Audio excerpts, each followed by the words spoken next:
To the folks who look to you for information, and we stand ready to make sure you get that information, starting with training and a number of other things that we have planned. So appreciate your partnership in getting this information out as well. Happy to take a few questions. Secretary, I have one back here. Yeah. In the last year or so, I think your office said that there were about 100,000 inactive voters on the voter rolls that you were planning on getting rid of. Has that happened yet? So we take very seriously our responsibility to ensure the accuracy of our voter registration rolls, and we do everything in alignment with the federal protections under the National Voter Registration Act. So we're going to continue to do that work. Jonathan, I don't know if you, our election director, want to add anything to that about the work we've been doing to ensure the accuracy of our voter rolls. We do have a website at michigan.gov/vote that also details that work. Yeah, I'll briefly add that if you do go to michigan.gov/vote, there is a link to the voter cancellation procedures that explains the processes that we use. There are specific requirements that we have to follow under state and federal law before certain inactive voters can be removed. So, as has been the case for many years, we do a large-scale removal of inactive voters who have not responded to a notice and have not voted for a period of 2 federal elections. But we have to wait for those elections to pass. So we did a large-scale removal at the beginning of 2023, and there'll be another one at the beginning of 2025. As of right now, there's over 500,000 voters who are in an inactive status and will be removed either after the 2024 November election or after the 2026 November election, depending on when they got the notice. So they're still eligible to vote because they may still live in Michigan, but after that period of time elapses is when they will be canceled. Could I just ask a clarifying question? So the initial question was that there were 100,000, but I just heard you say there were 500,000. So how many inactive voters are there? Is it 500,000? There's different categories of inactive voters. So some voters are inactive simply because they haven't voted for a long time. Those voters are not specifically flagged for removal, but there are other voters who are inactive because either a local clerk or the state of Michigan has received information that indicates that they may have changed residency. So that could be that they appear to have surrendered their Michigan driver's license in a different state. It could be because election mail was sent to them and returned as undeliverable, or it could be because they appear to have registered to vote in another state, which is information that we get through the ERIC program. But when we get that reliable information, there's a specific process that we have to follow under state and federal law where they first get a notice and an opportunity to respond and say, you know, perhaps cancel me, or perhaps, no, I actually still do live in Michigan and vote there. If they don't respond to that and then don't vote for 2 federal elections, at that point they can be canceled. So that 500,000 includes one sort of cohort of inactive voters who will be canceled after the 2024 election, and another cohort that will be canceled after the 2026 election. So that may be why those numbers are appearing differently. But you can see the exact breakdown in each category at michigan.gov/vote. So is it then advisable for somebody who has moved out of state or whatever, to alert their local clerk that they've left?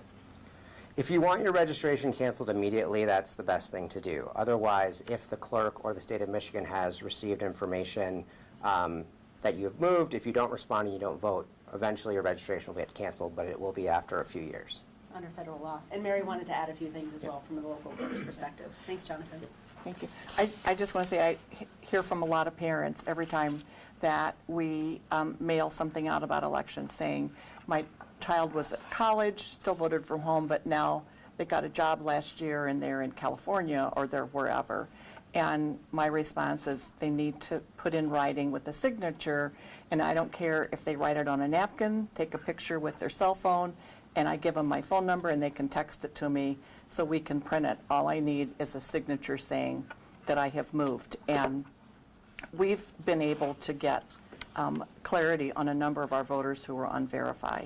It's not uncommon. Every jurisdiction, I have about 2,200 right now that are in that Verify category because of them moving, going to college in another state, transferring jobs, and that. It's very common percentage in all of our municipalities to have that little cupful of voters that have gone into a Verify status. Thanks, Mary. Cup full of voters. I like that phrase. Go ahead, yes. given that the law provides 3 different ways that county clerks can implement early in-person voting, it seems like this option is going to have different levels of accessibility throughout the state. Can you talk about the decision-making process that elected officials are going through and Yeah. deciding how many locations? Yeah, we left it up to clerks because a clerk in Houghton may have different needs than a clerk in Rochester Hills in terms of their resources and what their voters need. And so it's the clerks themselves who had, under law, an opportunity to choose one of 3 options and let us know. And then you can actually find out who chose what on our website. We tried to ensure all of that information is available. Oakland County, for example, is county-wide. Other municipalities, particularly larger ones, chose to go it independently. We found many, like in Mary's situation, municipalities partner with each other next door. And then within an early voting, we're not necessarily just talking about one site. These 3 options enable and dictate the coordination, but you could have, as you do, within one county, multiple sites. And within 2 partner jurisdictions, you could have an early voting site in both jurisdictions, but it's managed and staffed together. So it doesn't necessarily tie to the place or the location, it just talks more about the management. But it's the clerks themselves who chose the option that was most convenient for them, and the clerks themselves who were involved in those 3 options being put into the legislation. Does funding play a significant role there?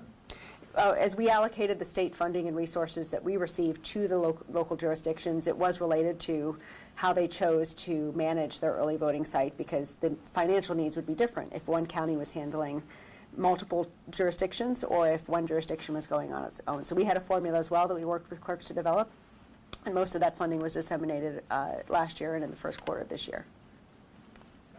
I wanted to ask a little bit more about. Just one, you had your hand up and then we'll go. Sorry. Yeah, Secretary, there's a movement to try to get people to write uncommitted on some of their ballots during this election. Apparently, the organizers of this movement are telling people who already submitted an absentee ballot to go in and spoil it and then put in uncommitted. Have you heard that this is causing issues for any clerks? Do you anticipate it would kind of be a headache for them to spoil all of those and then get new ones, or? Well, I know the clerk in Dearborn in particular, George Duraney, who's been meeting with community members to make sure they understand what happens if both a voter wants to change their mind. And we have a section on our website that actually goes through that as well. If something has been submitted ahead of time and a voter chooses to change their vote in a select period of time. So we know the clerk in Dearborn in particular, where you're seeing the highest number of this potential, is very much in connection, in talking to the citizens that might have these questions or choices to make. And so in talking with him, I most recently talked with him on Monday. I didn't see that it was an issue with him or that he's experiencing. I think that the important thing is to ensure voters know that the difference between choosing uncommitted or choosing to write in something other than a candidate's name in the space underneath the uncommitted option, and the consequences of both choosing uncommitted and choosing write-in, which would create a spoiled ballot if folks did both of those things. And so our office has been trying to make sure that folks have all the tools and resources they need to express their views in the way that they feel and their voice in their vote, but to do so in a way that won't unnecessarily result in a spoiled ballot, whether it be through an undervote, an overvote, or some other type of misunderstanding of the rules around voting. How does a regular voter figure out where their early voting is? In other words, they have to go and ask the clerk, or what do you do? A number of things. Clerks are actually mailing out information to every voter that says this is where your early voting site is. If you go to michigan.gov/vote or michigan.gov/early voting, you can enter in your information and get the whole list of early voting sites.